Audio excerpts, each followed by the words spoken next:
To work along with this lesson, open the project 11E. I've set up two of our transitions in a row for comparison.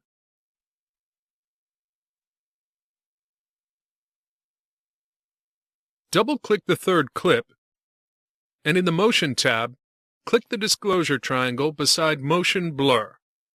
Motion blur is something we associate almost religiously with film. The longer a frame is exposed, the more movement it captures.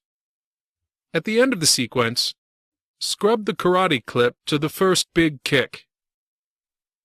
This frame shows natural motion blur that was the result of video camera settings and the speed of the action.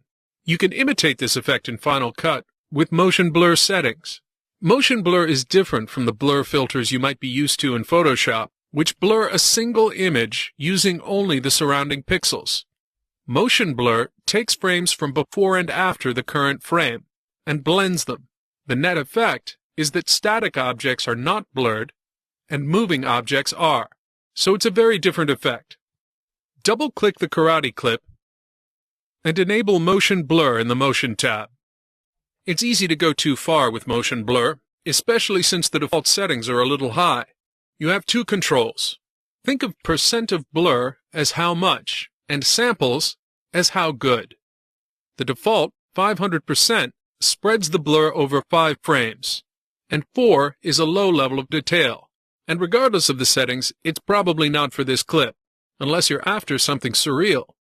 There are no rules for applying motion blur, but the effect is most striking when one element in the frame is still, say the foreground subject, and the background is moving, or vice versa.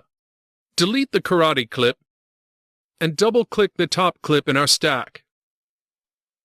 Park the mouse over the middle of the clip and go to the Motion tab.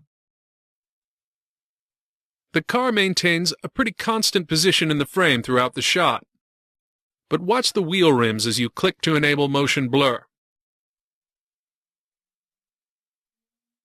Right now, we're using motion blur on a part of the clip that is not animated, but one of the best uses of motion blur is to add realism to keyframed animation.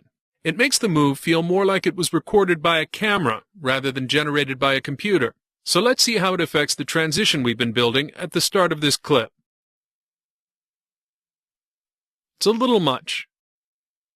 Set the % to 150 and samples to 16. Now play it back.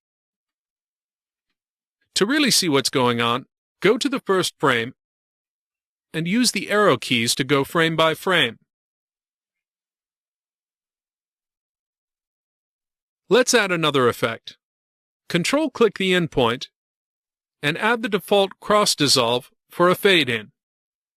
Right-click the transition, select duration, and set it to 20 frames.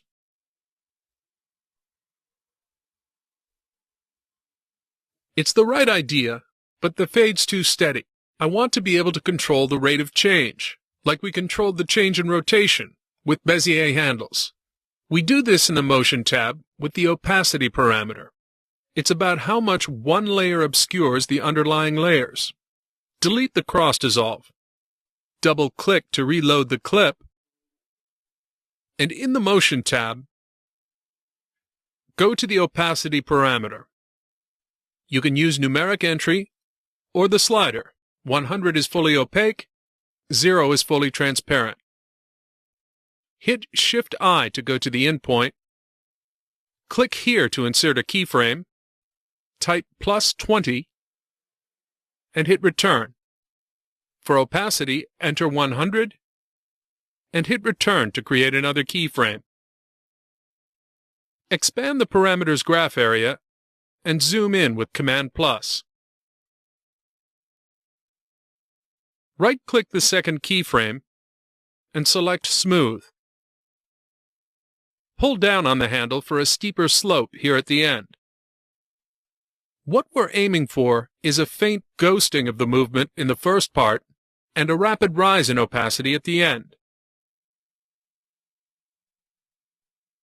Now click before the second clip and play to compare the two versions of our custom transition.